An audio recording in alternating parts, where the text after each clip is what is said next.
A unique story of Leila and the wolf. There was a young lady who generally wore a red dress, and hence everybody called her the young lady dressed in red, and her name was Leila. And on one occasion her mom requested that she take a bin of cakes and therapeutic spices for her debilitated grandma. Leila concurred and got the bushel and placed the cap on her head. Then, at that point, she set out, and despite the fact that her mom had told her not to follow the feared way of the timberland, she didn't focus on her mom's words, and strolled in the backwoods singing and gathering brilliant blossoms for her debilitated grandma.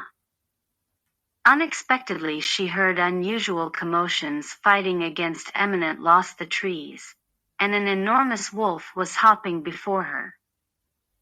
So the young lady shuddered and was exceptionally reluctant to see the wolf, so the bushel tumbled from her hand on the ground, so the wolf assaulted the crate, and started gathering cakes that were dispersed on the ground. Then, at that point, he tranquilly returned the bin to her, so Leila came and snatched the crate and said thanks to him.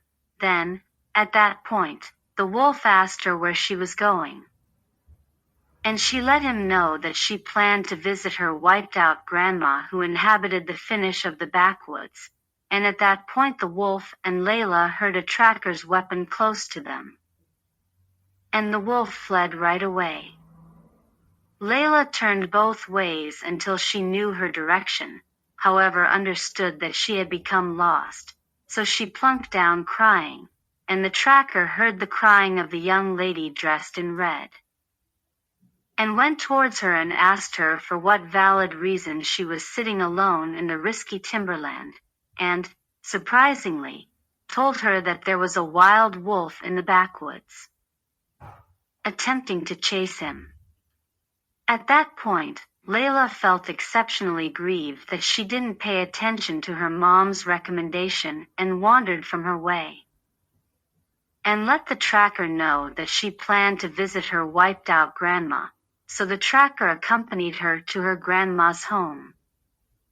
And meanwhile the wolf had followed a short method for arriving at the grandma's home rapidly.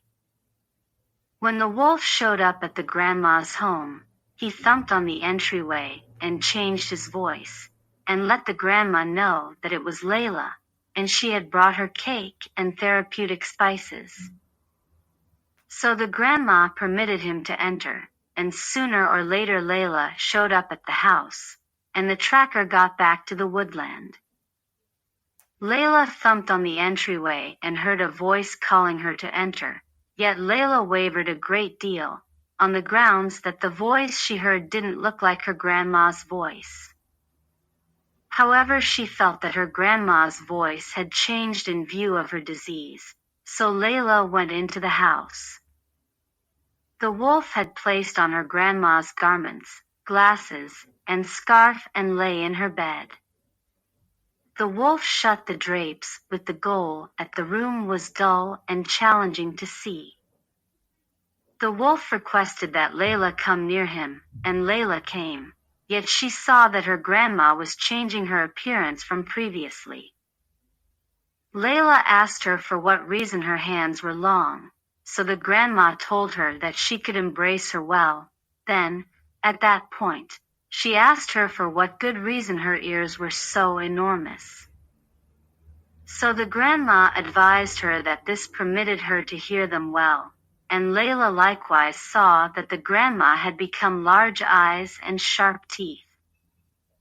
Abruptly the wolf got up from the bed and assaulted the young lady, so the young lady understood that the wolf she had met in the woodland was the person who was on the bed, not her grandma. So the young lady shouted for help, so the tracker heard Leila's voice. So, the tracker surged towards the grandma's home, and observed the wolf attempting to assault her, so he got the wolf and cut its stomach.